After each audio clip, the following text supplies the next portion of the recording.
And we're back sooner rather than later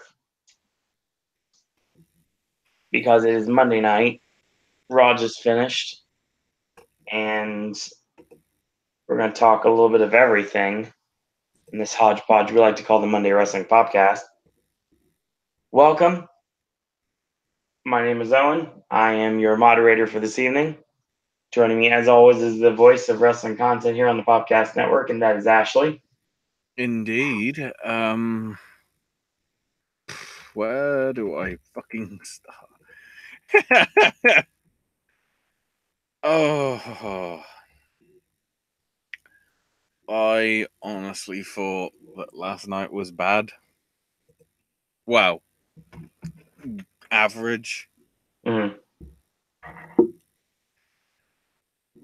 Tonight just felt the same. Oh, no.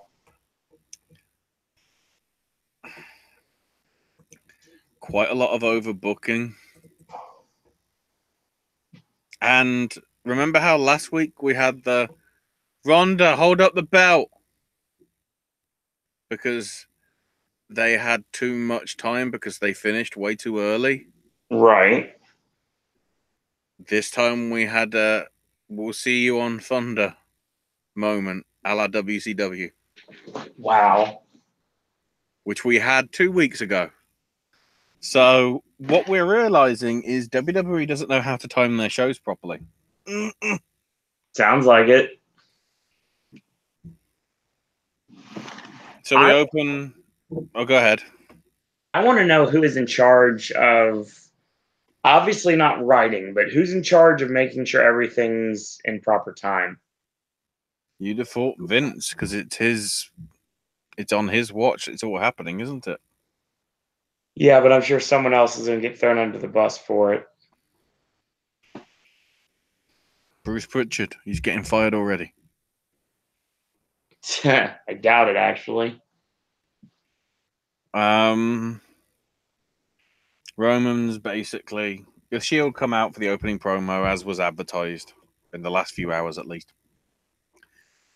Before Raw, and basically said, life's short, and if last night was the last time ever, there's no regret because he got to do what he loves with who he loves. And his brothers have never let him down. But now that we're on the road to WrestleMania, we've all got business to take care of. He hasn't had a singles match on Raw in 5 months and would love to have one in Pittsburgh. Reigns says that Ambrose has his own business, but what it is, who knows? And then, of course, Seth. Crowd start chanting Slay the Beast. And, Rollins will beat Lesnar at Mania and burn it down. And Ambrose hugs Seth. They did the Shield pose, and Roman and Dean leave to let Seth do his promo. Except before he can really progress in it, ladies and gentlemen, my name is Paul Heyman. And I'm the advocate for Brock Lesnar. And then Seth goes, the same Brock Lesnar that beat Goldberg, beat Big Show, beat Samoa Joe. And it's like, yes, that Brock Lesnar. And then the same Brock Lesnar that struggled with Daniel Bryan. Got lucky with AJ Styles and was almost defeated by Finn Balor. Lesnar clearly seems to have trouble with guys his size and style. Unlike those other men, though, he's uniquely qualified to actually beat him. And Heyman's like, you're not telling the whole truth. Brock's had no time prepare to face those three men. Daniel, AJ, and Balor. No time to be ready. Styles replaced Jinder, Bryan replaced Styles, and Balor replaced Strowman. And in both cases, he had barely a week or two to be able to prepare. And then there was a Lesnar video package and said, you better be careful of what's to come, Seth. And then from out of nowhere comes Shelton Benjamin. Hey, okay. First off, whoever had this idea is a genius. Was it referenced on commentary about the Minnesota Stretching Crew? How they were at the same college, yeah. No, the fact that they were a tag team in OVW.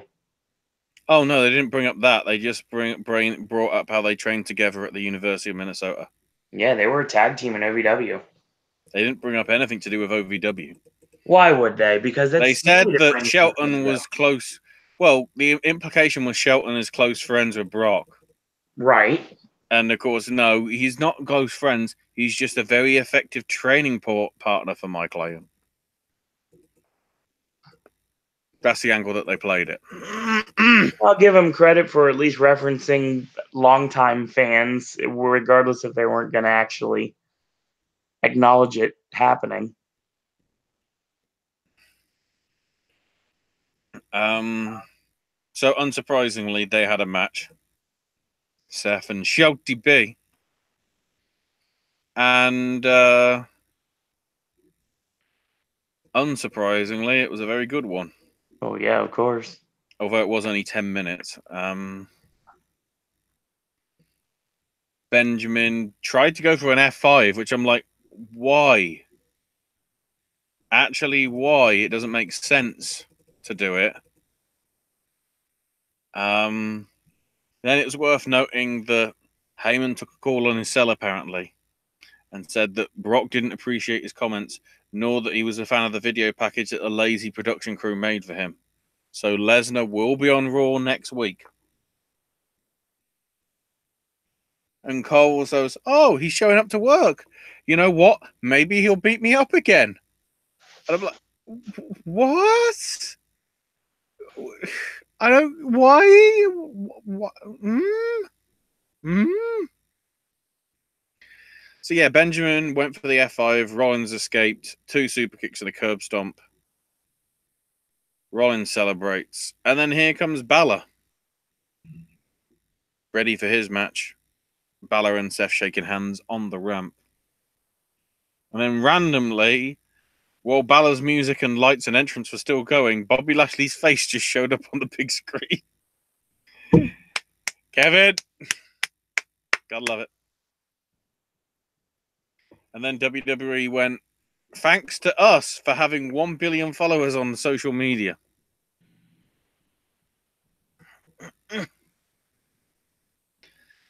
So, Balor defending against Lashley. An okay match.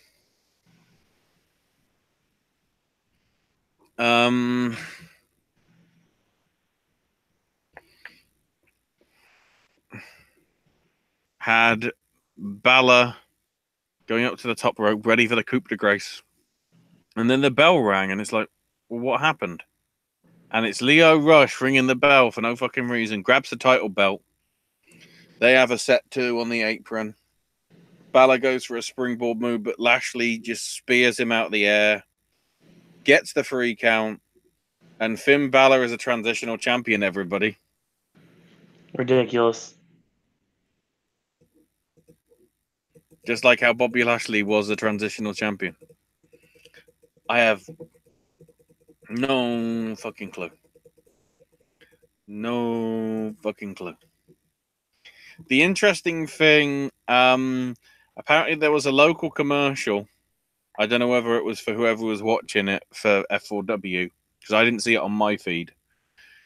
For the Raw in Montreal after Mania, where the shake-up's happening, the match announced is Lashley defending the IC title against Rollins.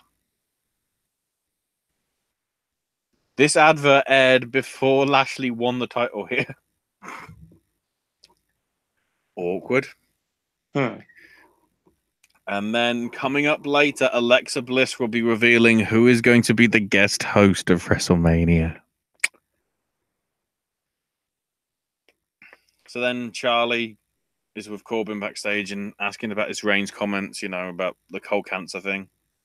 And he said, look, considering how he's come back so soon, he can't possibly be 100% after battling that disease. I will house train the big dog tonight. And Reigns' Shield brothers won't be able to help him. And then we get to Ronda. So Ronda goes, Well, you can take all your applause and shove it. You think give a damn what you bandwagon bitches think? I don't forget people chanting "You deserve it" at me after I got beaten up with a kendo stick by Charlotte. You know,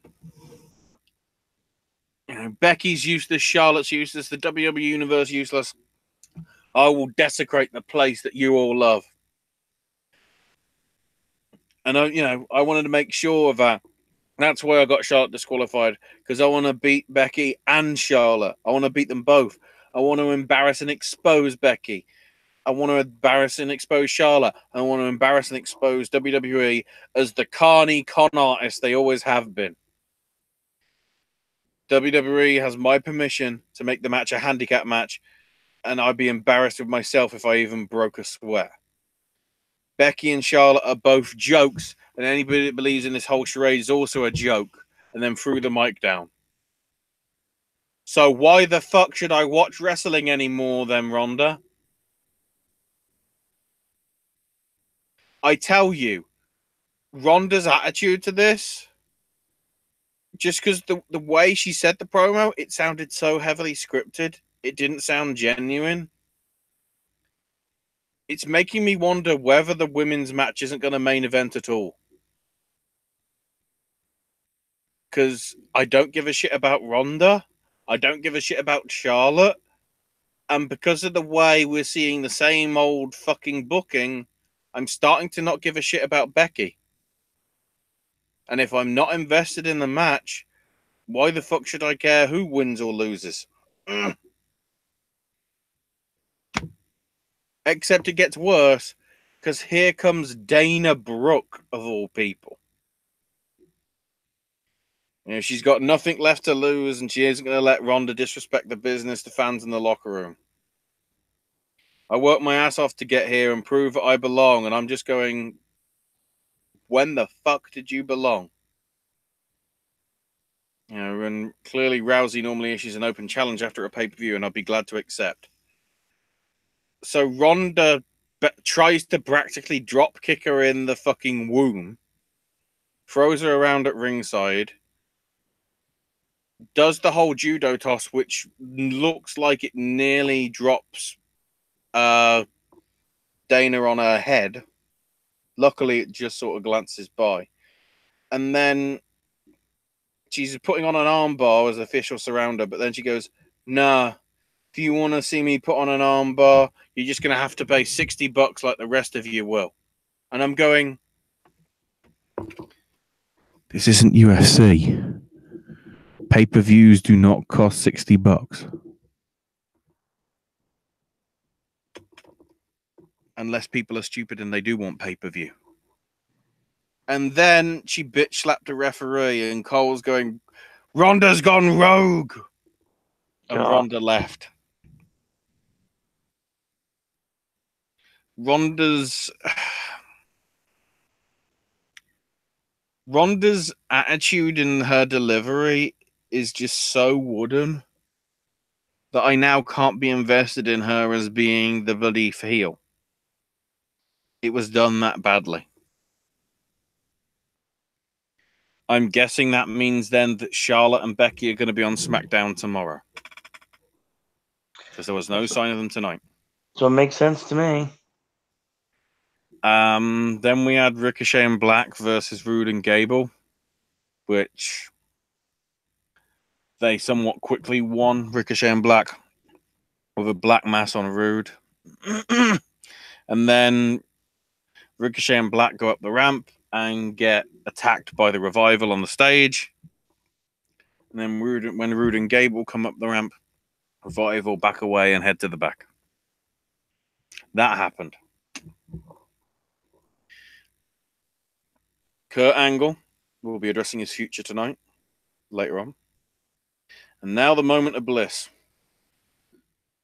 So she says, being in the role of the host of WrestleMania is an honor that only a few people can have. And she notes Kim Kardashian, Rock, and New Day as previous ones. And they do a video package, Hollywood stuff and everything. And then, lo and behold,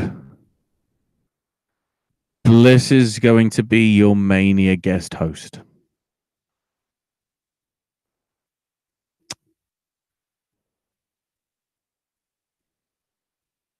Which means she isn't wrestling at WrestleMania.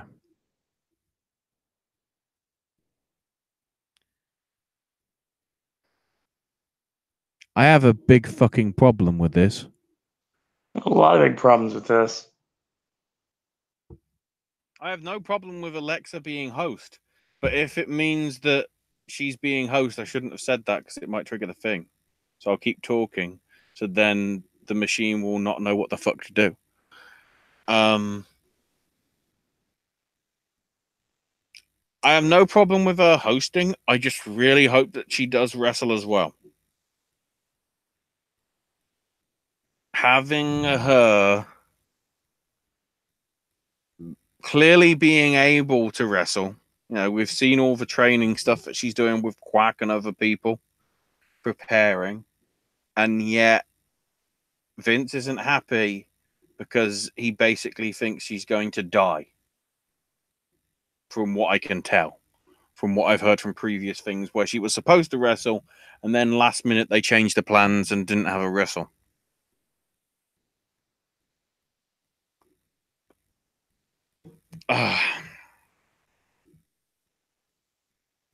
And all this stemmed from a Nia Jax match, didn't it?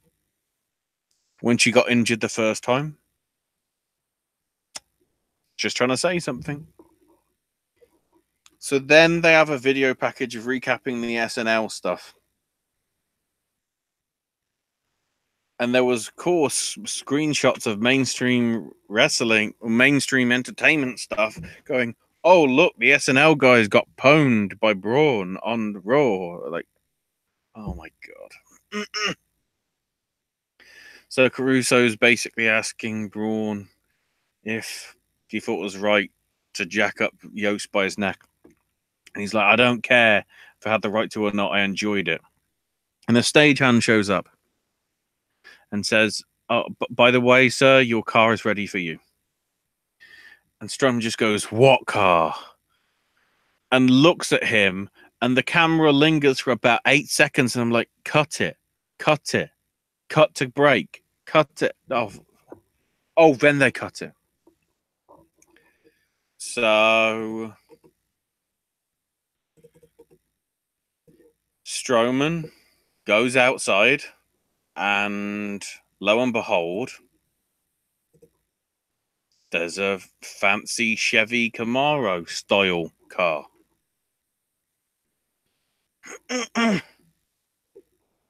And apparently the note was from Colin, who wrote a very insincere apology to Strowman saying that the car's a gift.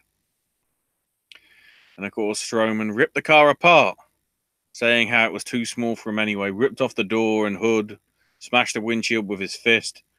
Oh God, is it Goldberg? And Strowman said he'll see Colin and Michael live in New York and they'll get these hands. I thought this was innocent. Owen, may you please go to your Facebook direct message. Oh, what? I didn't fucking say print, you fucking stupid computer. The fuck? How the fuck do I say cancel? There we go. There we go. Look at that. Look at the tweet. They literally did this segment to sell a fucking Mattel toy. Because there is a Mattel toy with a red car with stupid bumpers and a smashed windscreen and a rip-offable, smashable hood and a rip-offable door. They literally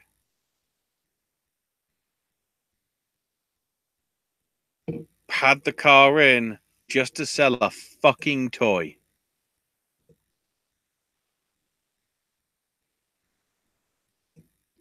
Dear fuck. So here's Elias. And of course he says, you know, it's a miracle I'm a success given that I came from this town when everybody is an enormous waste of life. You know, people from Pittsburgh are miserable, and miserable people hold great people back. And that's the advice he gave to Antonio Brown. Oh, look, more sports hate. Which I don't get because American sports. And he said, Antonio, better take the, you know, he said to him, take the money and run, which he did. And now he looks great in black and silver. And, you know, it's like the crowd didn't know whether to boo or just stay silent because it's their wrestler and it's the best they can do. And then here comes No Way Jose.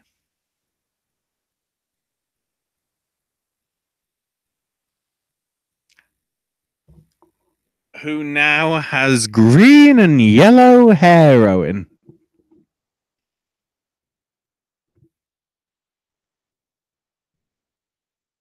I'm trying to work out whether you're speechless or you're falling asleep. I'm good. Both. Yeah. Bloody No Way Jose has green and yellow hair now, Owen.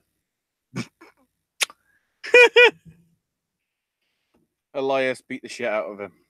That was the segment. Brilliant. Not. Harlem Heat's going in the Hall of Fame. Owen's probably going to react to that. I mean, it's a big deal. Obviously, you've got Booker T's promotion, Reality of Wrestling. You've got the fact that I remember watching them in the Global Wrestling Federation when they were the Ebony Experience before they even came to WCW.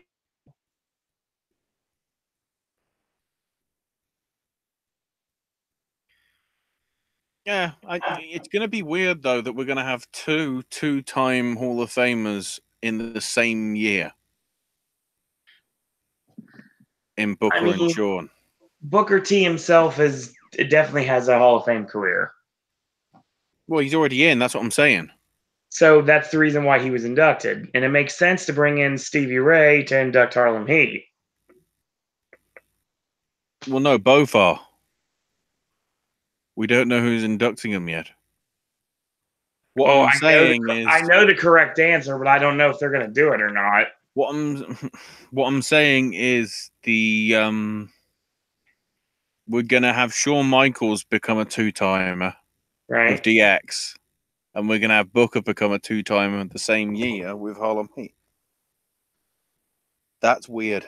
Weren't there any other teams? There's plenty of teams.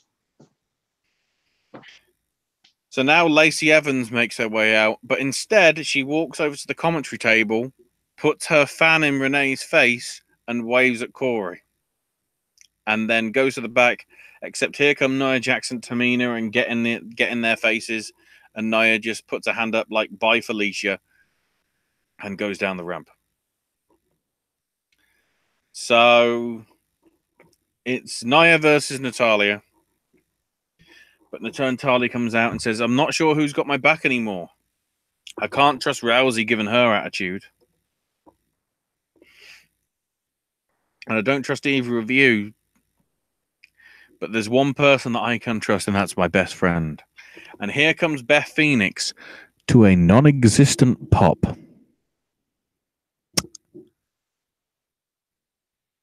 So yeah, I think people don't know that Beth Phoenix wrestled for this company. Probably not. A lot of the newer fans wouldn't know. This is a major issue. Within about 30 seconds, Beth attacks Nia Jax. So Nia wins by DQ. Attacks Tamina. The heels bailed. Beth checks on Natty. And then Sasha and Bayley get into a giant fight with Nia and Tamina, with everybody struggling to break all them up. Finlay is grabbing Sasha so many times and struggling. And then Batista's entourage of cars pulls up to the building. and he walks past the car door that was thrown over by Braun Strowman for about an hour before, which is a nice little touch. So out comes Triple H in jeans, t-shirt, and leather jacket. And then here comes Batista with his suit and shades and a dozen or so security guards. And Triple H is like, are you just gonna stand there like a nose ring model, or are you gonna do something? Of course, Batista laughed at this and it got caught on camera. And Triple H is going, I guess the security is there for my protection. And Batista goes, no, I'm not stupid. I've learned from the two dirtiest players in the game, you and Rick. The security is there for me. Oh, and where's your sledgehammer? But it don't matter. We're going to do things on my terms, and I'm going to get what I want. And Triple H says, I'm not giving you anything. And how many times have you quit this company? Well, and why would I give you anything because of that? You know, if you're too much of a coward, I'll just make my way through your security. I guess you call them your guardians of the independent scene. And I'm like, what? When the fuck was Batista predominantly indie ever in his career? Because what, OVW? Straight to the E? He really didn't. Did he spend that much time in the indies? Do you know, Owen? So much going on right now.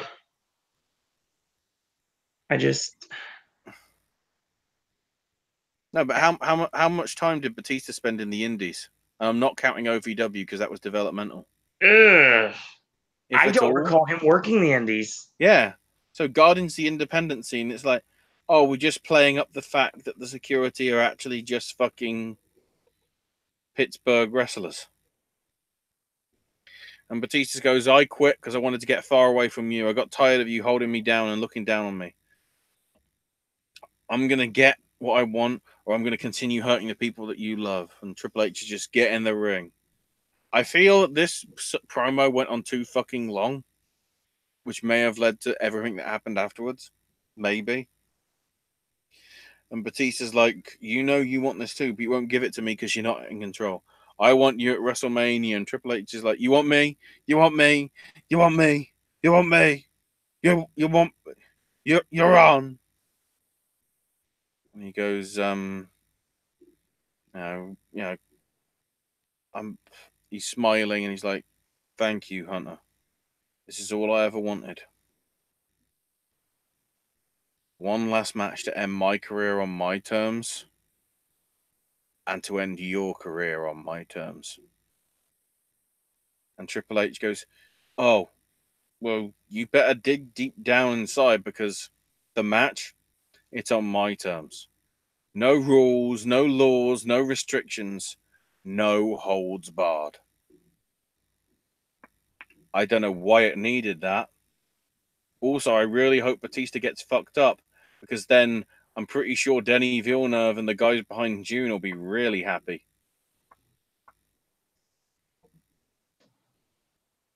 So here comes Kurt and says, 23 years ago he left Pittsburgh to compete in the Olympics when he won a gold medal with a broken freaking neck that led to his career in WWE.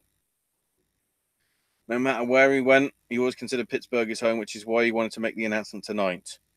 WrestleMania will be his last match. He thanked WWE, thanked the locker room and the fans, and said, you made it so much fun for me. I literally had the time of my life.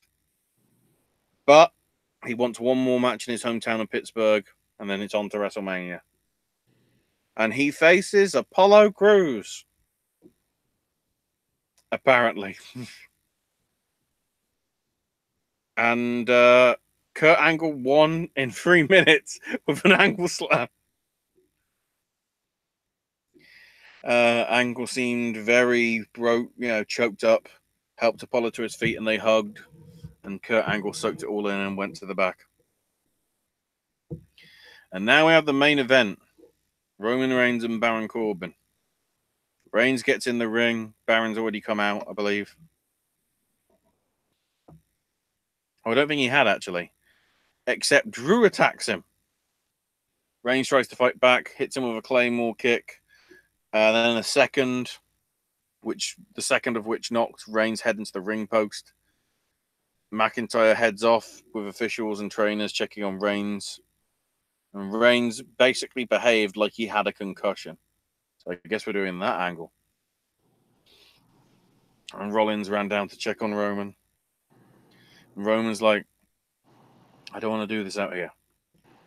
It's okay to admit if you're not fine. And Reigns just goes, look, it's just a headache. And they went up the ramp. And then when we come to commercial, the Shield are together. Roman going to the trainer's room and said, get checked out. And Seth went in, and Ambrose saw Triple H and just goes, Triple H is like, how's Roman doing? And Ambrose goes, I want Drew McIntyre tonight. Falls Count Anywhere. And Triple H is like, hell yeah. So here's your actual main event. McIntyre versus Deena, Falls Count Anywhere match. McIntyre starting on the mic when he comes out and says, if you're going to take this beating like a man, or you're going to score like a pathetic brother Roman. And Ambrose ran basically up to him on the ramp. He's like, oh, you want to do this? You want to do this? And they get into a fight. Ambrose somehow gets an axe handle. And somewhere, it's interesting because it went through the crowd, got to like the press box section, when McIntyre tossed him into a wall, tried chucking Ambrose over into the crowd, but Ambrose bit him, hit him with the axe handle. As I say, why the hell was that there? Then through a small table. During the break, they went into the concourse when Ambrose dumped a table on Drew, ate some popcorn off the floor, and then Drew tossed him into a merch stand. Back from break, they were close to the ringside area instead. Got with some steel steps and whatever. And then Drew goes and says, I'm going to take out every single Shield member one at a time. So Ambrose kicked him in the nuts for that. So it then went to the announce table area. Drew cleared it. Ambrose gave him a backdrop onto it. Then McIntyre low-blowed him himself, grabbed a pencil off the table, and stabbed Ambrose in the eye with it. Then Drew threw him into the video board a few times. Ambrose slapped him. McIntyre slapped back. Then Drew managed to squeeze Ambrose through the railings by, the stairs that are on the side of the ramp, Owen. Hit him with a Claymore kick. He looks dead. McIntyre wins. Drew poses on the announce table with his music playing. The graphics are starting to come up, you think. And then Ambrose is getting up. And they're like, stay down, stay down. And Drew gets off the table, hits him with a Claymore kick. He poses on the ramp. They play about a second of his music, and Raw goes off the air because it has to be off by 8 or by 11. What the fuck? Clusterfuck of an ending. Absolute clusterfuck of an ending. I don't know what to think. In all honesty.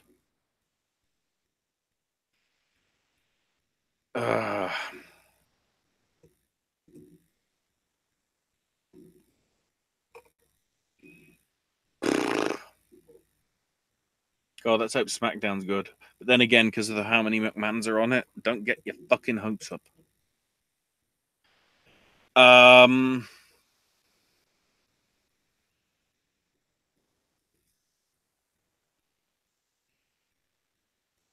So, just in some WWE related news, apparently various sources have told Meltzer last night that apparently Ambrose isn't staying. Or that he hasn't signed yet. So whether they're writing him out already from what happened here, or I don't know. Stuff's happening, I guess. That may or may not be interesting.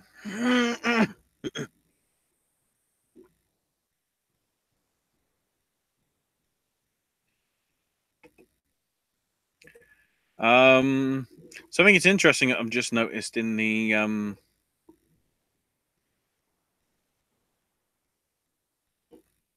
from the daily update from the Observer.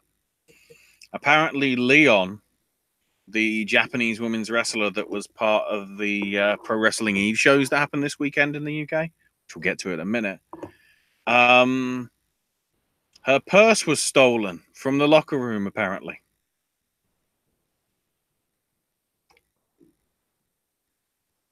So, basically, they're doing a GoFundMe to try and show her that this is not what the UK and London is like, and that anybody is welcome there, you know.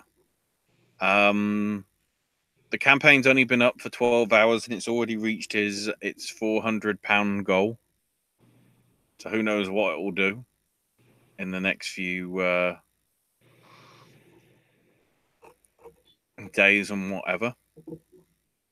But yeah, that is rather depressing.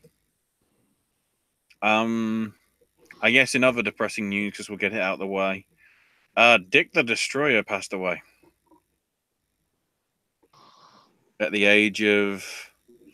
Oh, I'm trying to remember. Where is it? In my details. Hopefully I'll find it.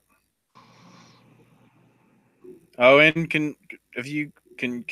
Oh, well, we mentioned Yamaguchi. Where's Dick the Destroyer's passing?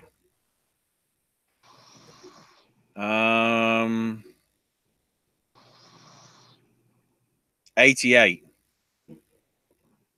But, you know, one of the legends, you have to say.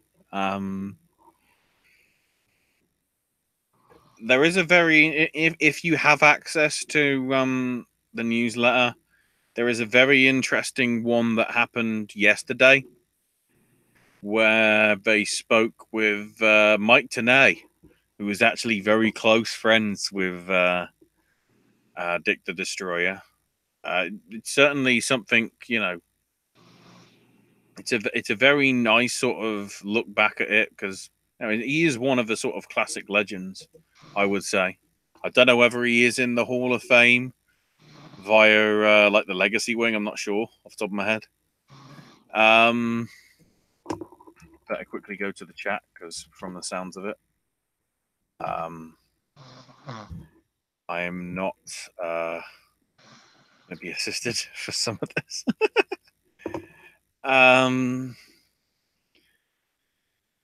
So give me a second, guys, as I get the feed up, because I'll have to mute it, because obviously I hear myself talk. So I want to see what you guys are doing in the chat. Jeremy Mills saying, I feel so sorry for Dana Brooke. Yes, but at the same time, I sort of laughed and was like, Ronda's gonna kill you. Ronda's gonna, in that sort of way. Why are Black and Ricochet a tag team?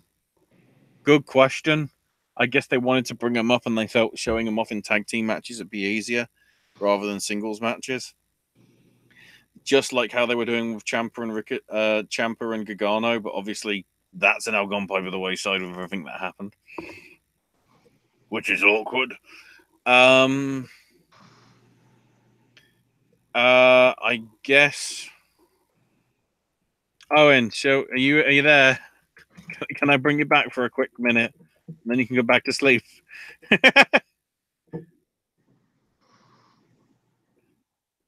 Owen.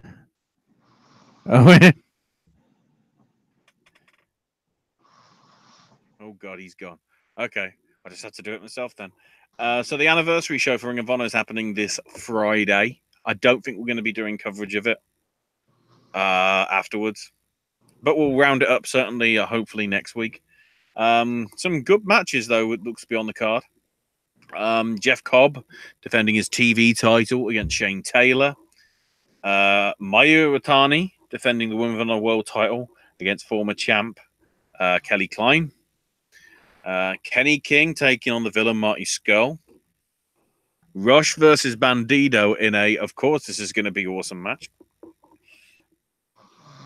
Then Jay Lethal versus Matt Taven for the Ring of Honor World title.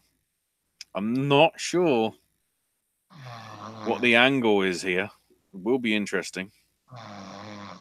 And the tag titles will also be on the line with the Briscoes defending against Villain Enterprises of Brody King and PCO. Although considering how Brody King apparently got injured over the weekend in WSW, I don't know what the fuck is happening with that. We've also got confirmed as well that the Kingdoms, Vinny Marseglia and TK O'Ryan will be facing Mark Haskins and Tracy Williams of the Lifeblood.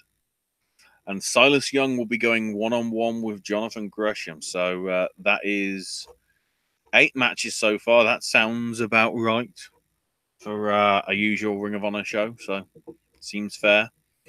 In terms of the TV tapings the day after, the only confirmed news so far, Mark Haskins will go one-on-one with Roosh. There'll be a Crockett Cup qualifying match with the Briscoes taking on Willie Mack and Jeff Cobb. Tracy Williams and Kenny King will be squaring off at the show as well. There's going to be a rematch between PJ Black and Bandido. Dalton Castle and the boys will be facing a few of the young lions from New Japan's LA Dojo, that being Clark Connors, Cole Fredericks, and Alex Coughlin. And probably the main event, Kingdom, defending their 6-man titles against Villain Enterprises of Marty, Brody, and PCO. Somehow I think that's more likely to change hands than the other one, but we'll see. Quickly bring up my Facebook stuff for events, so I'll need that for later. So results from this past week. Of course, we've got an actual metric shit ton of them, which is fucking complicated. Let's see if I can bring them up appropriately. So these will be in sort of roughly chronological order, day by day. It gets complicated because of how many shows there have been this weekend. So we had the anniversary show for New Japan last Wednesday. I guess the big stuff, Roppongi 3K of Sho and Yo beat Bushi and Shingo to win back the IWGP Junior Tag Belts. Ishimori retained the Junior Heavyweight belt over Liger and then announced that he'll be retiring at Wrestle Kingdom next January the 4th, or I guess 5th, if it is going to be 2 days. And Jay White beat Will Ospreay, but in a match which made both of them look good. Which, considering how much we've railed on Jay White, he might be on the turn. I don't know. Maybe. I guess I could get my hopes up. I guess I might not. Trying to get everything else in my tabs. I've got a shit ton of tabs. Put that there. Then we got WXW. A whole heap of stuff over there, because obviously it was a 16 carat weekend. But we had some interesting stuff go down. First off, we had Inner Circle 7 at the WXW Academy in Essen. On this, we had David Starr beat Jay Skillett. Chris Brooks won a 4-way over Avalanche, Francis Caspin, and Julian Pace. Jörn Simmons beat Kyle Fletcher. Ilya Dragunov beat Mark Davis. Killer Kelly was victorious over you.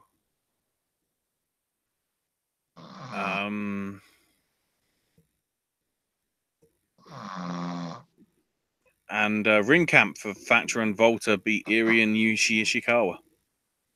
So an interesting one. Then Pro Wrestling Eve, Friday. Bethnal Green. We had Charlie Morgan beat Ginny. Abatu of Baines and Nightshade beating the Session Moth and Valkyrie. Jamie Hayter beat Viper. Erin Angel beat Millie McKenzie by DQ. Britt Baker victorious over Charlie Evans.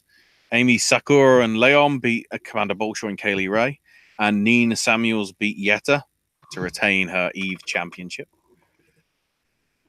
GCW in Philly at the Voltage Lounge for their Code of the Streets. They announced that it'll be Orange Cassidy versus Takumi Shinoku at Spring Break. So that card gets even more crazy. Orange Cassidy beat Chuck Taylor in the opener for Game Changer Wrestling. Alex Colon beat Joe Gacy. Tony Deppen victorious over Ty Hall. Jonathan Gresham beat Colby Carino. Ophidian victorious over Lucky 13. G Raver and Orin Veit beat the Ugly Ducklings. In a 6-man tag death match, Dan O'Hare, Marcus Crane, and Schlack beat Cody Rice, Connor Claxton, and Dysfunction. Nick Gage beat KTB to retain the GCW heavyweight title. And then Jimmy Lloyd beat Drew Parker in the main event death match. Because of course he did. And then night 1 of 16 Karat Gold. To find an alternate, if we needed one, we had Veit Muller beating Julian Pace, Kyle Fletcher, and Leon Von Gasteren. So then Axel Dieter Jr. beat Marius Elani to progress. Phoenix beat Ray Horus. Shigehiro Iri beat Chris Brooks. Then, in probably one of the biggest upsets of the first day, Lucky Kid beats Timothy Thatcher to advance. So all that hype they were doing for Thatcher just goes out the window. In the Falls Count Anywhere match, also in the first round, Avalanche beat Jörn Timmons, so he got his revenge. Pentagon Jr. beat Mark Davis. Ila Dragunov beats Daisuke Sekimoto. And Volta beat David Starr, although very controversially, Volta had been pinned by David Starr, but the referee, for some reason, judged that Volta's foot was under the ropes, but it was very questionable whether it was. So clearly, Volta is heel for a lot of this. And then also Friday, although backwards in time from all that, Kurikan Hall hosts night 1 of the New Japan Cup. The big stuff from this, first round wins for Yoshihashi over Nakanishi, Taichi over Honma, Chase Owens beating Juice Robinson, and somewhat of an upset, I'd say, and Ishii beating Nagata in a very hard-hitting first one. Then WXW's Ambition 10, which is a tournament itself. So in the first round, Rico Bushido beat Veit Muller. AJ Istria beat Danny Jones. Shigehiro Iri beat Lawrence Roman. And Chris Ridgway beat A-Kid. And the semi-finals, Rico Bushido beat AJ Istria. And Shigehiro Iri beat Chris Ridgway. Then we have the super fight with Yushi Ishikawa beating Timothy Thatcher. And the final, Rico Bushido loses out. Your champion for the tournament, Shigehiro Iri. And then night 2 of the 16 carats, Killer Kelly and Yu beat Tony Storm and Wesner in a women's tag. Then we had 2 of the quarterfinal matches, Ila Dragunov beating Pentagon Jr. and Avalanche beating Shigehiro Iri. Then in a 4-way, Julian Pace got the victory over Chris Brooks, Daisuke Sekimoto, and Ray Horus. Then Volta beat Phoenix. And then Lucky Kid beats Axel Dieter Jr. to advance. Then for the tag titles, we had a Tornado 3-way match. We saw the titles change as Aussie Open became the new champs, beating the former champs Rise and also JFK of Francis Caspian and Jay Skillett, who were in the match as well. Marius Alani beat Alexander Wolf, the surprise challenge. Yeah, he was back for one night only. So Marius retains the shotgun title.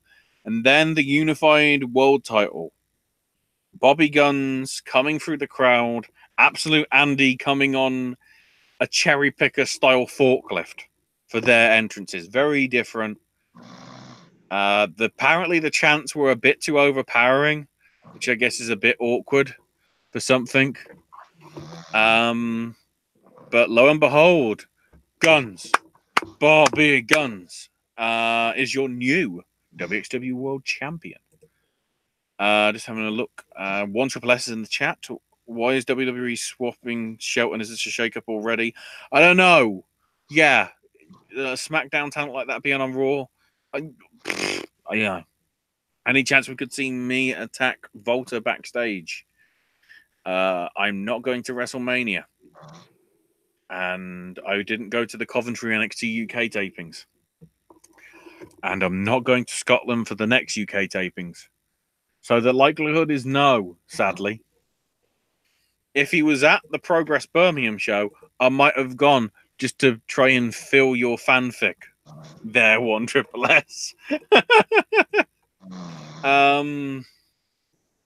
So let me get some more shows results for, because God, I've got way too many to pick up for you guys to hear about. Hopefully, we'll get to UFC later on. So night 2 of the New Japan Cup had the first round wins for Lance Archer over Toa Hanare. Mikey Nichols beat Hikuleo. So that's one I really didn't expect. Will Ospreay beat Bad Luck Fale, and Okada beat Elgin. Not really surprised by that one. Progress Wrestling's Progronaut from Bournemouth in the UK. So DJZ beat Angelico to advance. So I guess that means DJZ is in Super Strong Style 16. Trent Seven beat El Ligero. I believe the person that he was supposed to face had to be called away for personal issues. So that's why Ligero stepped in. Millie McKenzie beat the Session Moth to advance to the Women's Championship match to join Nina Samuels. Afterwards, and you'll have seen it if you see my Twitter, Millie and Session Moth had a bit of a fucking rave, which was awesome.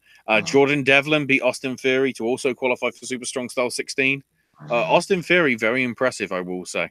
He's actually growing on me, even though he's a heel. Travis Banks beat El Fantasmo, who, of course, is New Japan bound, apparently. That should be fun. The 198, the Flashman Webster and Wild Boar beat the Anti-Fun Police of Deputy Dunn and Los Federales Santos Jr. And in the main event, the 6-man tag Do Not Resuscitate managed to get the win over Eddie Dennis, Mark Haskins, and Jimmy Havoc. An interesting combination there. Eve also did wrestling on Saturday, so I'm guessing that Millie McKenzie must have been able to get a quick drive from Bournemouth in the afternoon to be in time for the Eve show in the evening. We had Jamie Hayter beat Britt Baker, Laura Di Matteo over Chardonnay, Emi Sakura beat Casey, Viper defeated Little Miss Roxy, Erin Angel and Yetta beat the Medusa Complex of Charlie Evans and Millie McKenzie. Afterwards, Millie McKenzie attacked the hell out of referee and head booker woman Rhea O'Reilly. So Millie has been suspended for 90 days. It's weird seeing her in a rave character in Progress as a face and being a complete badass heel in Eve. So she can do both. Commander Bolshoi beat Leon in a very good, from what I've heard, Pure J open weight championship match. And then lo and behold, we have a new Eve champion, Kaylee Ray, beating the champ Nina Samuels to become the new Eve World Champion. There also was on Friday some ICW up in Scotland, dripping like a knackered fridge in Aberdeen. We had Kieran Kelly beat Scott McManus, Avil beat Viper, the Kings of Catch retained their tag belts against the Kinky Party. Grado then entered to challenge Jeff Jarrett to a match, except Jeff Jarrett appeared on screen and said that you need to prove yourself. So here comes Jackie Polo. And Jackie Polo beat him. And then Polo basically said Grado, told Grado he didn't need the approval of Jeff, and then told Jarrett never to don't use me as a pawn in your game. So Jackie Polo is challenging Jeff Jarrett to a match at Shug's house party next month.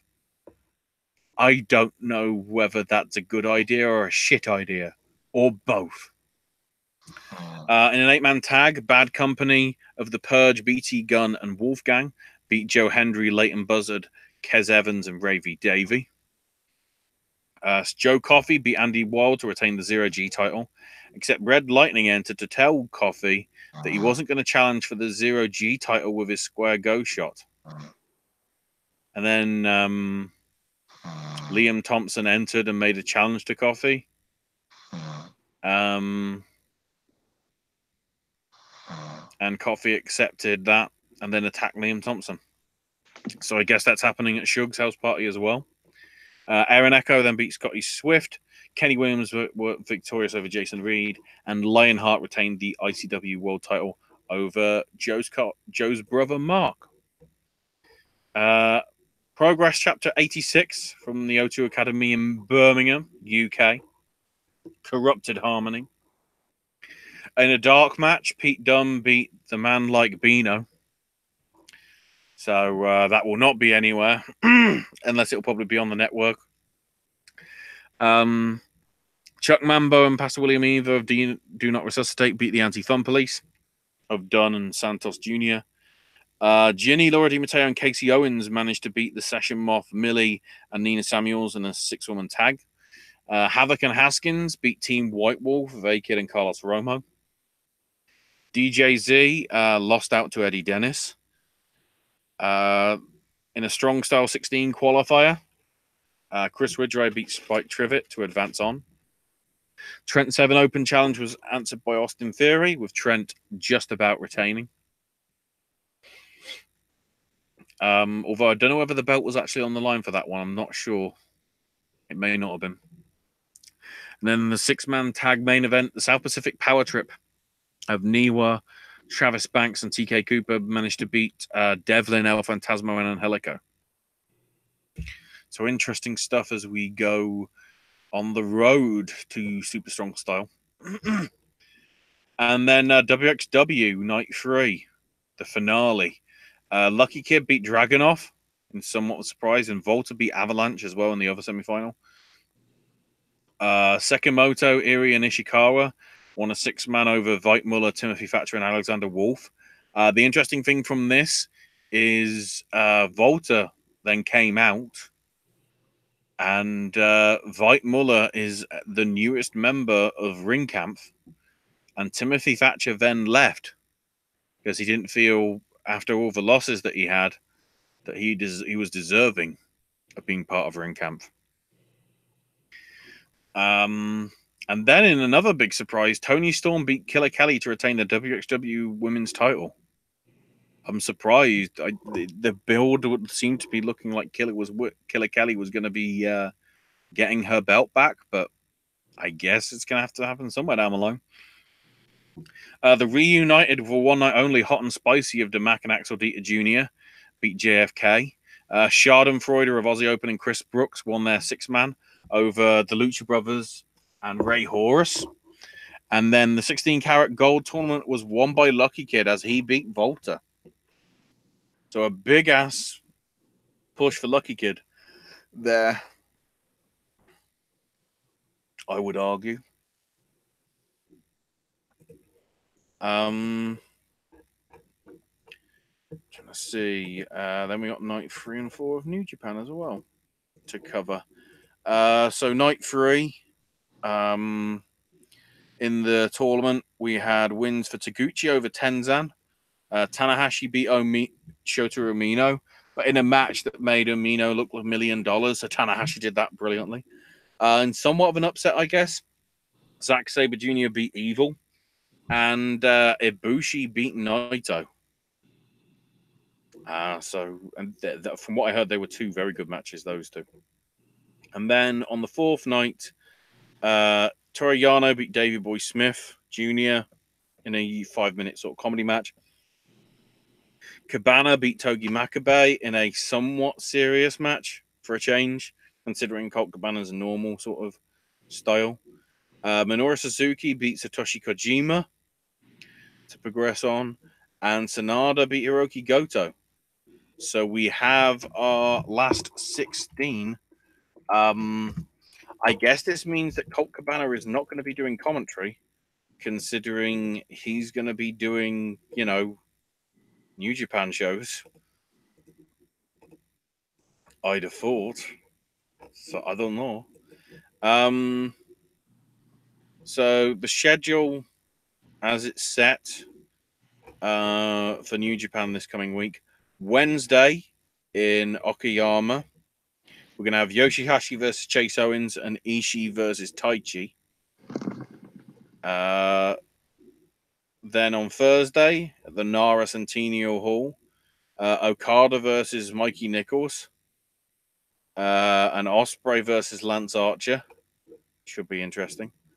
Back at Korakuen Hall on Saturday for the third set of the last 16 matches. Tanahashi and Taguchi taking on each other. And Ibushi versus Naito. Hang on, why is Ibushi and Naito happening again? What? It's Ibushi and Sabre Jr., isn't it? Oh, God, they haven't updated the website properly. God damn it, New Japan. And it'll be Yano versus Colt Cabana. Oh, that'll be fun. And Suzuki versus Sanada. Also at Korakuen Hall on Sunday. So we'll have the quarterfinals previewed, I guess, this time next week for doing the show. Given that those will be on the Wednesday and Thursday, but then also the semis and the finals look to be on the Saturday and Sunday before we get to the end of the month and the build to G1 Supercard and all that going down. We've also got some other results. One from last weekend, the weekend from a few weeks ago, or not this past weekend, but the weekend before. We had the Uncharted Territory Treasure Hunt Tournament thing for Beyond Wrestling. A couple of Sundays back, actually, but I ain't got the results until now. Oh no, we did cover that one. My bad. Ignore it. Right, PWG. PWG's 200. Wait, did we do that one? No, we actually did that one as well. Was it? Oh, it's 7 Year Itch was the one from this past week. Yeah, AIW. Danhausen beat Facade, Trey Lamar, AJ Gray, Dr. Daniel C. Rockingham, and Rila Utah in the six-way scramble. Ali Cat victorious over Alex Griggs, yeah. PME and Philly Collins and Marino Tenaglia beat Duke Money, the Jollyville Fuckets in the production. Tim Donst and Tom Lawler went to a 20-minute time limit draw. Swoggle managed to beat Big Twan Tucker as he preps for your boy, Scott Steiner. Eddie Kingston beat Zach Thomas. To Infinity and Beyond beat the Young Studs of Ryan and Beverly. So afterwards, Cheech and Delaney continued to beat down the Studs until the Fuckets come out to make the save. Then the production comes out to attack the Fuckets, leading to PME coming out and said, if the other teams want the tag belts, you can all have a shot at the Slumber Party Massacre at WrestleMania weekend. So that's going down. We already know that I think Josh Prohibition's coming back for that event. Maybe for one time, I don't know. Matt Justice retained the Intense title over Dominic Guarini after distractions from Joshua Bishop and Wes Barkley. And then PB Smooth retained the Absolute title against MJF.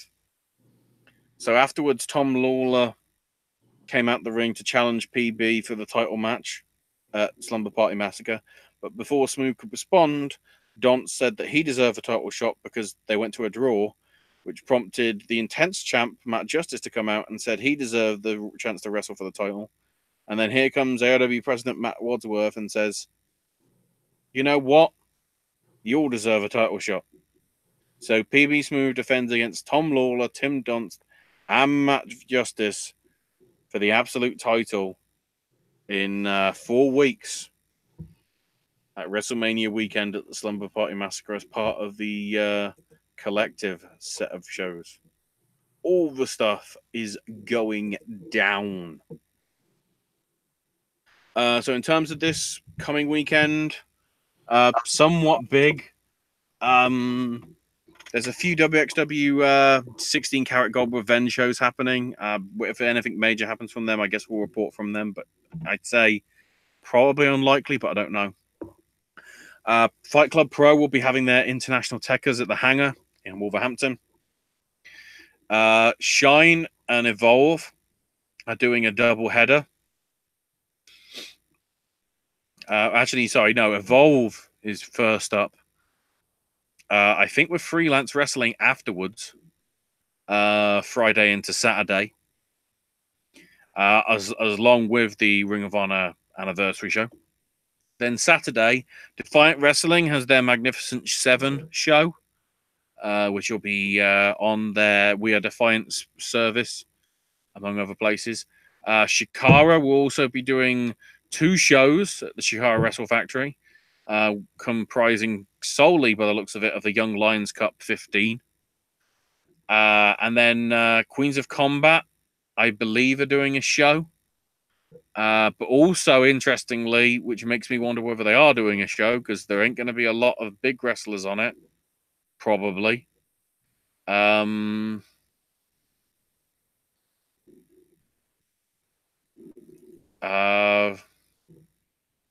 I don't know whether this is actually happening, because it's happening at the same time as Shine, so you'd have thought, are all the talents going to be there because of schedule?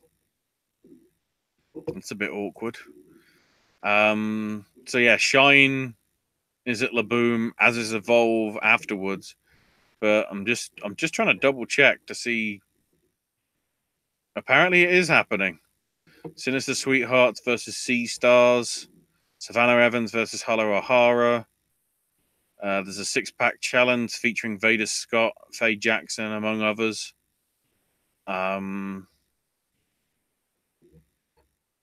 Jordan Grace versus Chris Statlander. Or is it Jordan Grace versus Diamante? Wait, which is it? Good question. Both are listed. I'm confused. Did they change the matches? I guess they must have. In terms of the Shine show, quick to WWN to get the card. I might as well quickly run through them. Let's bring up Shine and let's bring up the Evolve. So Shine Wrestling, which is Saturday, has Allysin Kay defending against Mercedes Martinez for the Shine title. Team Spam, Avaya Pereira and Aaron Monroe versus the Cutie Pie Club of Kira Hogan and Dementia DeRose. If any member of the Cutie Pie Club pins any member of Team Spam, they get the Shine Nova title. But if the Cutie Pie Club loses, Candy Cartwright must leave Shine for 90 days. Rainbow Bright will be defending their tag belts against Holly Dead and Thunder Rosa. Evilise will be taking on Shotzi Blackheart. Sue Young versus Brandy Lauren. Priscilla Kelly taking on Stormy Lee. And Ali Rex versus Riley Shepard. I don't know what's happening with Lufisto. She may be showing up as part of her retirement tour. She's going to various different promotions around the world. So with the Evolve shows, the Friday evening show features Velveteen Dream versus Orange Cassidy in a special non-title match. The Street Profits will be the Street Profits will be facing 2 members of the Unwanted in a tag team war, but no stipulation is officially set for that one yet that I'm aware of. Austin Theory will be defending his Evolve title against John Silver. In a rematch from Evolve 114, it'll be Josh Briggs versus Darby Allin. And JD Drake and Anthony Henry will face AR Fox and Leon Ruff in a tag team match. And then Saturday, after that Shine show that we talked about earlier, we're going to have Velveteen Dream team up with the Street Profits to take on the Unwanted of Strickland, Kingston, and Joe Gacy. That's ironic because apparently Shane Strickland signed a contract with somebody. Part of me is thinking it's going to be WWE, so is he going to turn on Kingston and Gacy? Is that we're going to get the reveal and Lucha Underground loses another talent? But then again, does that exist anymore? In a non-title match, it will be WWN champ JD Drake versus Evolve champ Austin Theory. Darby Allin and Anthony Henry will be having a grudge match. AR Fox in a special challenge match versus Josh Briggs. Who will lead Evolve in the future is the tagline that's being used for Leon Ruff versus Kurt Stallion. And then also in a special attraction, Holland Bravado taking on John Silver.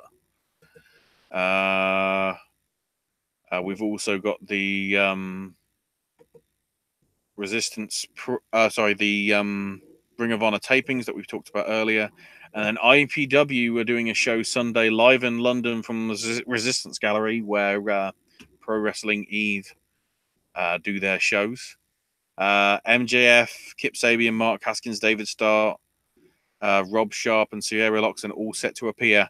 So Haskins is going to have to be on a... unless Haskins isn't part of the TV tapings, or he's going to be really jet-lagged when it comes to the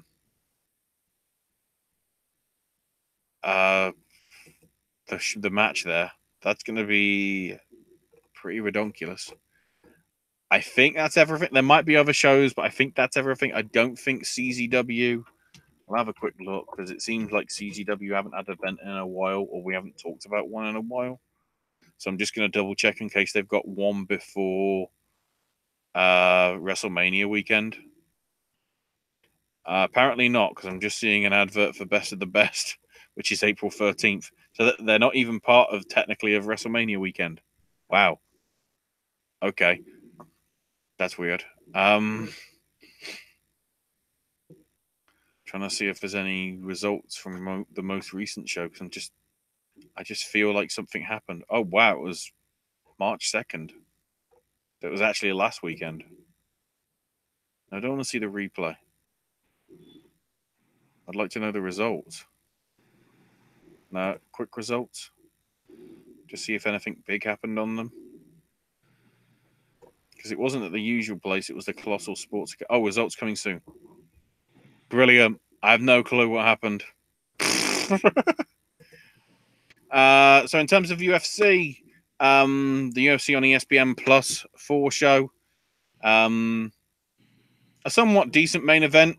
Definitely deserved probably fight of the night. Junior Dos Santos beating Derek Lewis midway through the second round. Derek Lewis's first loss in, I think, a while, if not ever. I can't remember from the stats. I think it's two losses in a row, because of course he lost to Cormier via submission, but lost to TKO. Yeah, first time since he's lost to TKO since he lost to Mark Hunt back in June 2017. But it proves that Derek, might have got pushed way too soon after the whole Volkov thing and all that promotion stuff. It's a bit concerning because he is a very good character, but there we go. Alicia's Zakuski Dos Santos beat Curtis Millender via a 2-minute 30 rear naked choke submission. Nico Price beat Tim Means with a knockout right at the end of the first round. Blagir Aganov beat Ben Rothwell via unanimous 29-28 decision across the board. Benil Dariush beat Drew Dober with a reverse triangle armbar submission late on in the second. And Amari Akhmadov beat Tim Botch 30-27 across the board, unanimous decision as well. With Nico Price and Benil Dariush getting 50,000 bonuses for their respective performances. This coming weekend, UFC heads to the O2 Arena in London, England. So somewhat of a good card on this one. I'd say it's a solid, probably triple main event. I won't run through the prelim card, even though there probably are quite a few good English fighters on it. Sorry, British fighters, I should say. I like Danny Henry and Mike Grundy and Mark Diakese, although technically he's Congolese descent, so maybe he'll be the second fighter from that's representing Africa, like the guy from last week. But the main card in the middleweight division, we've got Jack Marshman versus John Phillips. In the welterweights, well, first of three, we've got Danny Roberts taking on Claudio Silva. Nathaniel Wood versus Jose Alberto Quinones in the bantamweights. And then, as I say, probably a solid triple main event, if you want to call it that. Volkan Ozdemir taking on Dominic Reyes. Leon Edwards, that's in the light heavyweights. And then two welterweights. Leon Edwards will be taking on Gunnar Nelson. And then the main event, Jorge Masvidal taking on Darren Till, who's a win for him here would obviously warrant him being considered once again for the welterweight title, especially after the loss to Tyron Woodley a fortnight ago. Bellator, I don't think has a show. Let me just double check. March 22nd. Even though looking at it, that's not a great card, and there isn't anybody that stands out either on the 29th card, so we might not even cover that. Sorry, those of you that are Bellator fans. And then with one championship, if I can get the list of events again. The One Hero Series match in China doesn't, I think, have a card set as it stands. Oh, it might. Hang on, let me just double check. Reign of Valor already happened. Just don't see any big names on there that I recognize. Certainly a lot of different nations, I will say. It's March 30th, and that'll be. It's weird to see Demetrius Johnson and Eddie Alvarez so low on that card. But I guess when you've got four title matches, the bantamweight, the middleweight, the women's strawweight, and the lightweight title on the line, I guess it's probably fair. That's obviously going to be at Sumo Hall, so that's at the end of the month. So I have to keep that in my mind and all that. So now I'm catching up with chat. Hyro, what's Aries done after his Impact stunt, and would you like to see him on TV again? I think Aries has just been doing stuff. I haven't really seen anything wrestling-wise that he's done, really. Ever since when he disappeared off Impact, he sort of hasn't been around, so I don't know. What was with Batista? He was like a sprinkler. Was he spitting a lot? I didn't notice that. I was just trying to work out what was going on. Do you think Brock's in training camp for Cormier? Possibly. Although there is no word, obviously, yet as to what's even going on with that. Cormier has said he's willing to hold off retirement to face him. So maybe in May, June. They wanted to save it, of course. You'd save it for International Fight Week if you wanted to do that. But I'd say if I have a look at the list of UFC events, have a look at where the upcoming shows are happening. Nashville, Philly, Atlanta, St. Petersburg, Florida, Ottawa, Rio, Rochester, Stockholm. Maybe UFC 238 in Chicago on June 8th. If you wanted to do it on ESPN, which would be ballsy, You've obviously got the show in Minneapolis, which would be very interesting. But then, of course, the week after that, you have got UFC 239 in Vegas, which you'd have thought would have been the big place to do it. I don't think it, if we're looking at the pay-per-views, it's not going to be in Atlanta next month. It's not going to be in Rio. So realistically, it'd be on pay-per-view, so it'd have to be Chicago or Vegas. So it's probably June or July. Whether he's training now, I don't know. He probably will be doing some sort of fitness to be in shape. He isn't going to want to show up and just be sort of embarrassed. You'd have thought. So I'm not sure. Jim Dos Santos is back. Yeah, that win sort of did help. Putting him back on the map, I'd say. Why can't Ashley be in ring camp? He should replace Timothy Thatcher. Timothy Thatcher could actually hurt me, so I'm a bit worried. Could we see Owen attack Ashley for leaving him and joining ring camp? Probably not. He was probably asleep. Oh, hair versus hair match. I'd be the type of guy to beat up Red Shoes for no reason. Come on, I'm not Minoru Suzuki. Let's be honest. Will there be any Impact versus Lucha Underground WrestleMania weekend? I don't know whether that's the actual the Impact show. I know they're doing stuff. But I think it's from what I remember, it's a WrestlePro show. They're combining with WrestlePro in terms of events. So it's not entirely.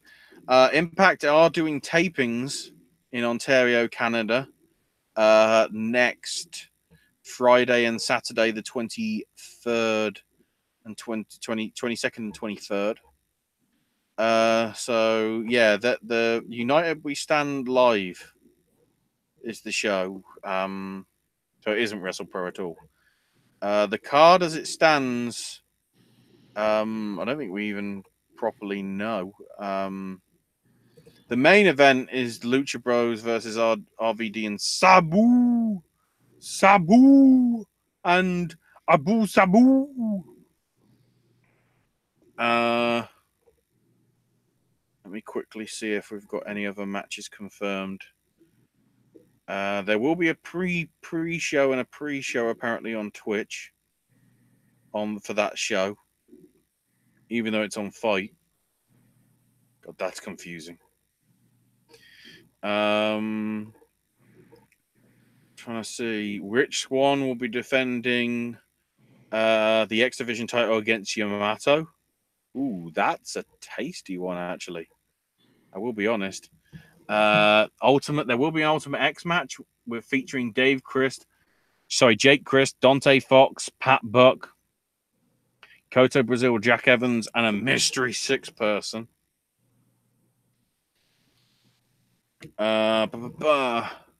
Cage, Moose, Eddie Edwards, and Johnny Impact will be taking on Drago, Darga, Aerostar, and King Cuerno. So I guess that's the Impact versus Lucha Underground match, which is weird because Cage and Impact are on bloody Lucha Underground. So is it really Impact versus Lucha Underground, or is it Cage and Impact going to become Cage and Lucha or Mundo, and it's going to get fucking confusing? Let's hope. How's Amazing Red doing? I haven't heard a lot from House of Glory. They've been doing pretty well. They're obviously part of WrestleMania weekend, one of the various multitude of shows happening that weekend. I don't want to see Austin Aries either be on CTV, so entitled. I don't know. It's an interesting character, but the problem is, like, what do you do? It's just awkward.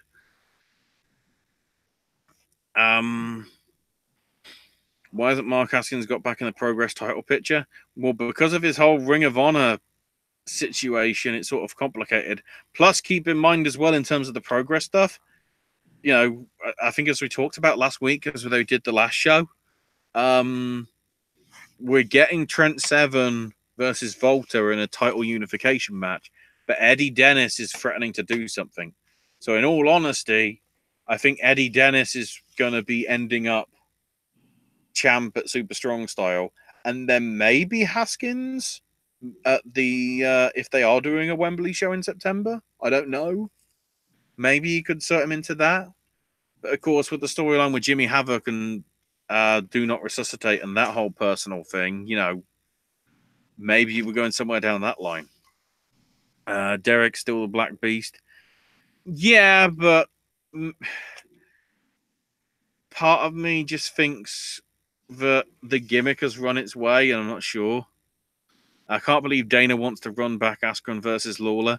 Well, we've heard reports that Askren and Dana do not get on at all, which seems weird. Why this prejudice is there? It seems to be there because he seems to be very dismissive of like any hatred between them in such a way where it's like, stop going on about it because I don't want to talk about him. So it's like weird. Why isn't Victor always having vacant titles? Sarah Kaufman leaving. That's always a problem with Invicta. That doesn't get a huge amount of eyes on it because, of course, although it's on UFC Fight Pass, it doesn't have a lot of attention on it, which is, you know, honestly awkward for being, you know, honest. Is that even a word?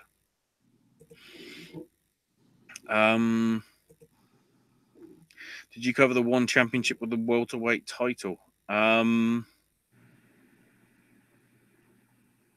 the welterweight title was won back in November. Obviously, it's on the line. Middleweight. Yeah, it was won back in 2017, and then the guy that held it, Ung Shli Zhang from Myanmar, won the light heavyweight title a few weeks back. Obviously, that isn't on the line. But it's only a month's gap, which is a bit awkward. But yeah, we'll run through that card when we get closer to it. One Triple S. Why does Impact lag on pay-per-view? If you're talking the Twitch streams, it clearly is whatever reception that they have in terms of coverage from the building. It's, you know, it's problematic, but it's what they have to deal with. Hyro saying Samoa Joe having the US title reminds him of the X Division. In all honesty, yeah. Just because it feels like, obviously, the US title is the secondary title, if you have to be honest, because it's not the world title. But certainly the way that he's like willing to have all comers, hence the rematch for the four-way, it does feel like it's that whole X Division run. And of course, arguably, if we are getting Samoa Joe versus John Cena, this is WWE's version, arguably, of Samoa Joe versus Kurt Angle. Admittedly, Cena doesn't have a title to have a title unification, but I'd say it's on that level. What are the Bucks doing for Mania weekend? Asked Cairo. As it stands, putting their feet up. They are not scheduled for anything as it stands, because obviously they are under AEW contracts. Apparently, the deal with Kenny is somehow he's still affiliated to New Japan, so he could still appear and do stuff there. So he's the only one I'm not sure about. I wouldn't be surprised if the Bucks showed up at some wrestling show to promote what was coming up. I'm not sure which of the ones that are happening would have them. Obviously not Evolve or WWM with their WWE ties. They might just actually have a weekend off, which is obviously weird. Then, of course, because they seem to be pursuing the Lucha Brothers, they could show up at the Impact stuff, but obviously Penta and Phoenix are doing other shows over that weekend as well, so they could be showing up on them. WrestleCon, I think, are having a super show, so it could be on there. I'm surprised it didn't show up at PWG, but I can't remember. Keep in mind as well, this weekend is Raider Reyes from AAA, because apparently that's how you say it. Actually, I need to check that because I don't even know if they've announced a card for that yet. They probably have. Let's see. Because I just remembered that that's on Saturday as well. There's too much happening this weekend, guys. I tell you. I don't know.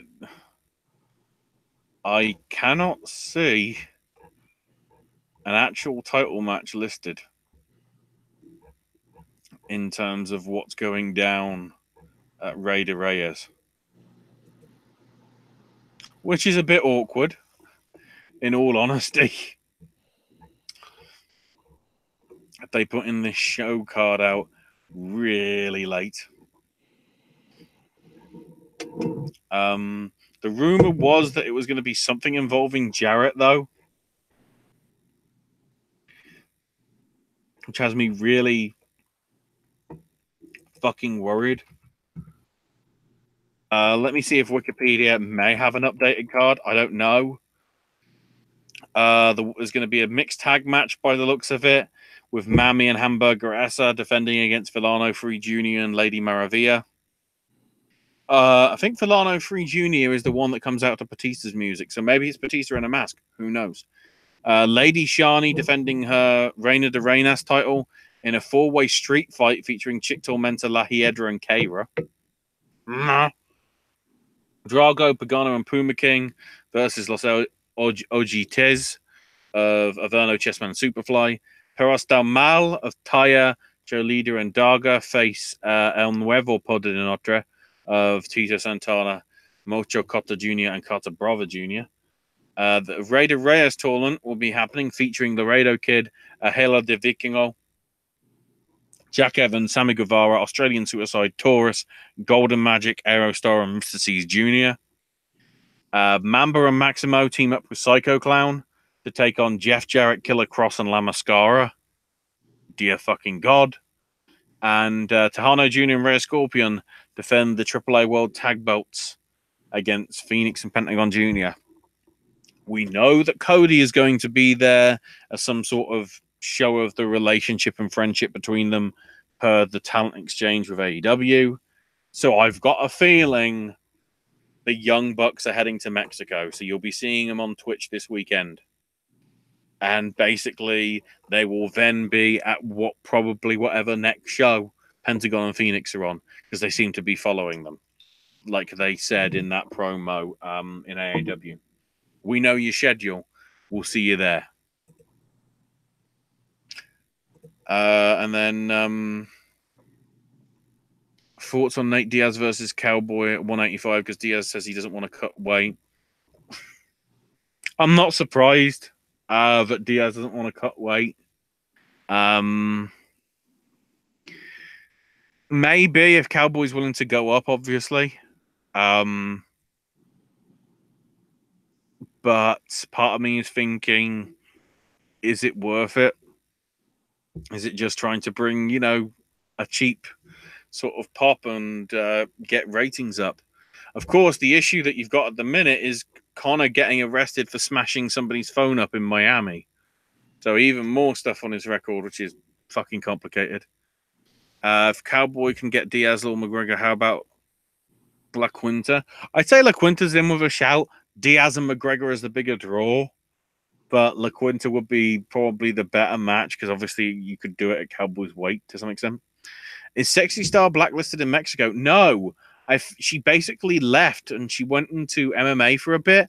I think she's part of Del Rio's Combate Americas, like MMA style stuff.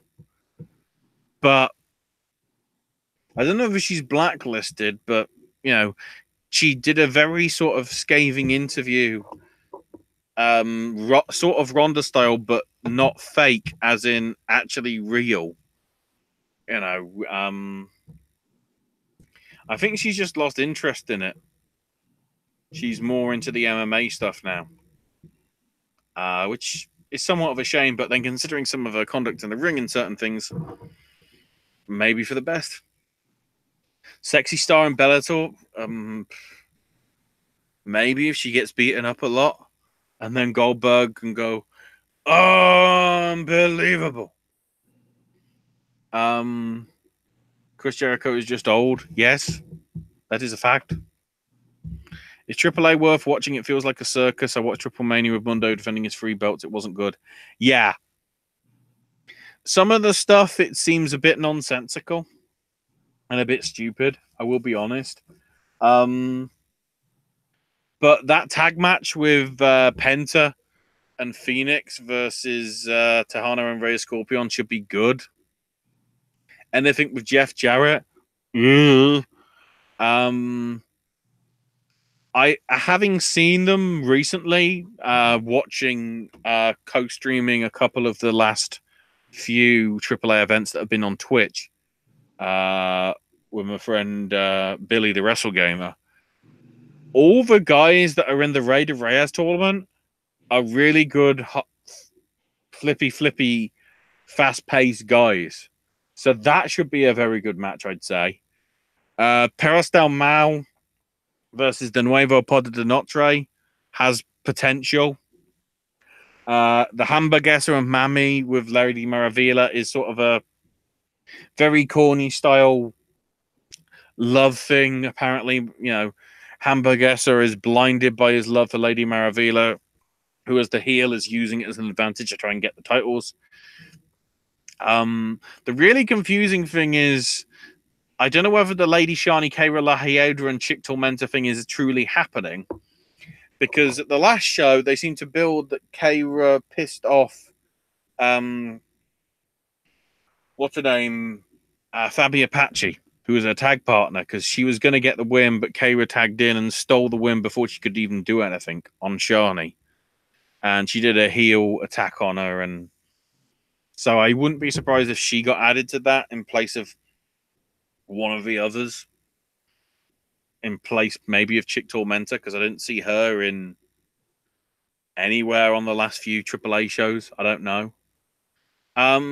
Considering it's on Twitch and it's for free, I'd say, yeah, it probably is worth joining and all that.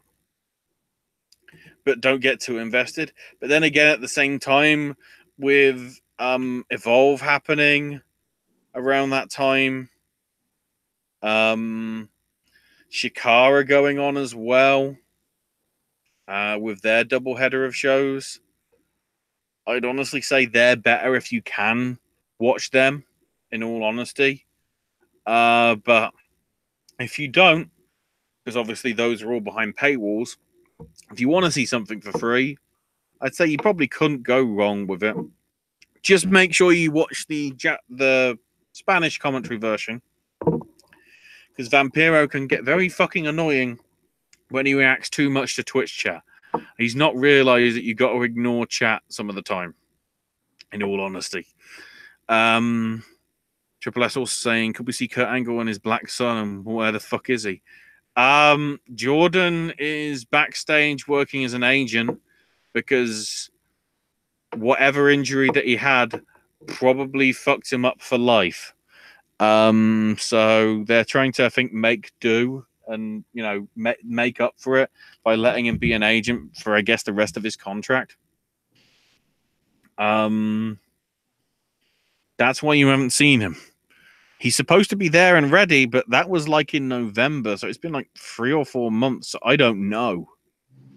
I hope they don't bring it back, because I think we can all realize he isn't his son. He isn't his fucking son. I feel the Hardys and SmackDown is good for them. Better than their time in Impact is Hyro. Yeah, in all honesty, considering the approach and how, Matt's reached his final form where he's every single gimmick that he's ever been, sort of thing, it does feel like it's a retirement tour. Hence why every single element of his old gimmicks, Big Money Matt, Woken Matt, old school Hardy Boy Matt, version 1 Matt. All of them seem to be sort of getting nods here and there through various bits. So it might be a sign that the Hardys are hanging it up. Is Tampa Bay an appropriate place for them to go in the Hall of Fame? Probably. Although it would make more sense if you went more Carolina area. But how far is Tampa? I don't know geography. Owen might. How far is Tampa from the Carolinas? Owen. Oh, God. He's gone. It's literally been my show for the last hour and a half, everybody. Ching! Do you think Kofi's going to be in a triple threat at Mania? Because I really do like the storyline with Kofi getting screwed. I think it's going to play out in the next week or two that it's going to be a one-on-one match. The problem is, if you look at the rumored card of the 16 matches, which we covered last night, there is already a lot of multi-man and multi-woman matches. The women's tag, the men's tag, both Raw and SmackDown, both the Battle Royals. Reportedly, the IC title match may or may not be a multi-person match. Asuka's SmackDown title is apparently going to be a multi-woman match, at least at this early stage. I know it's early, but with 1 month to go, it doesn't sound like that. But there's only so many places that you think it can go. Owens could be an interesting fit for maybe somewhere down the line. I'd say maybe Money in the Bank, having him win there, because he's got history with ladders, you know. I wouldn't object to a triple threat, but at the same time, we just saw a triple threat literally on Sunday, and it's like, do we need to see another one? Because I'm pretty sure Kofi and Daniel Bryan could have a damn good one-on-one match as it was. I think basically they're going to build him up like Stone Cold and, oh, be the giant underdog. And, oh, look, he managed to get his title shot. I don't know. And Hyro saying, could we see Lady Tapas in WWE or just another big woman to join Tamina and Nia?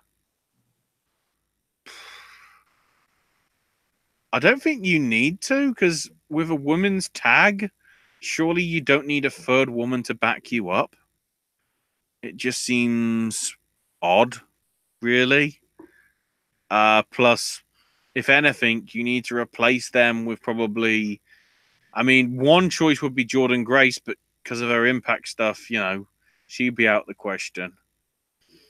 And in terms of another larger lady, shall I say, to be in contention, I can't think off the top of my head. Jordan Grace would be a good fit if you wanted, you know, a really sort of like professional, larger lady to sort of be alongside Nia or Tamina or somebody else that's large. I can't think off the top of my head who would be. If you wanted to go with the size thing and the muscles, maybe Maria Manic. Because she's got the really sort of big, sort of like bodybuilder style build that Vince probably jacks off to every fucking night. Yeah, look at all that juicy, juicy beef on a woman. Yeah, and all that. So maybe that. I don't know. Stupid old Strowman lost money in the bank, never really cashed it in. Yeah, especially when it's like he cashed it in, except it got sort of screwed out of him and whatever, and then the heel turn, which happened for no reason, because then it went straight back to a face turn. Except now is he going heel again because he's going to smash people's cars? And Hiro going, I've rather see Jordan Grace kick Killer Cross his eyes out. What exactly is his gimmick? He was a hitman and a bodyguard and his stuff, and Impact is shit. Now you've come to learn the truth about Killer Cross. you don't know what the fuck he is. That, my friends, is an appropriate place to leave it. What the fuck is Killer Cross? That is an appropriate line. There you go. That's your lot for this week. We should be back again next week, I'd say. Hopefully. No confirmations. Depends on Owen's schedule. AJ's movie reviews is coming up, I believe, some point this week. Trying to think what major releases are coming out. I know Us isn't coming out for a couple of weeks, so can't think what major stuff. We have got that sort of backlog of like films from Netflix and stuff that he's got to catch up on, so I'm guessing that will be one of the next few videos. Versus will also be coming as well. Owen with his sip and snacks, maybe with himself, maybe with Bella.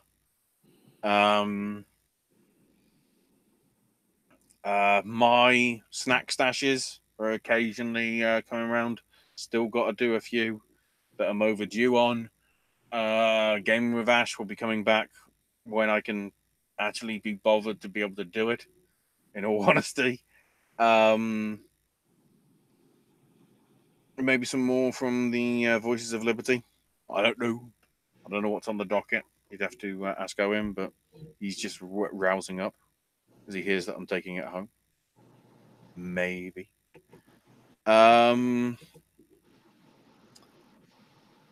Yeah, so you can find me on Twitter, Ash is my name UK. Sadly, not Big Daddy Ashley UK. That might become my. That might. If I was ever to do an Instagram, I might just call it Big Daddy Ashley UK for the shit of it. But I don't have an Instagram account, so I'd have to set one up. You never know. It might happen. I don't know. It's there as a potential. It's there as a thing to possibly get excited by people. So, with that, I guess Owen had better wake up. This is where I have to. Owen,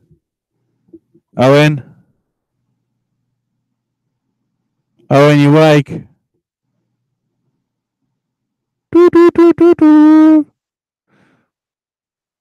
Alexa, what's the weather like?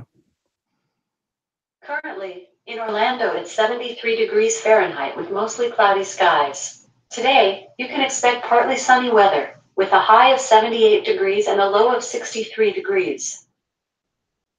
Hopefully that wakes up Owen. Oh, God, it didn't. It did. Oh, it did. Has Matanza Cueto sacrificed Owen? For a minute, I thought so. Jiminy Christmas. Sleep time. But the Amazon device came to the rescue. Thank you, Miss Bliss. Thank you. That is why you are the perfect host for WrestleMania. Good Don't Lord. worry. Find the Popcast group and whatever on Twitter at Popcast Network. Props probably to Asa for shouting us out. I don't know. Yep. Thanks to Jeremy and Hyro and 1SSS for you guys in chat. We've got to manage to get through a lot of them while Owen was still asleep. We even got a weather report at the end. It's literally like it's broadcast news. Yeah, I have to be up at 6. Yeah, so just Owen, just do the line and do the outro. All right, in a world where there are a billion wrestling podcasts, we're very pleased, and once more today, you've chosen a Popcast. And thank everyone for watching. Thanks everyone for listening. Until tomorrow, boys and girls. That's all we got to say about that. Batista is truly Villano Free Jr.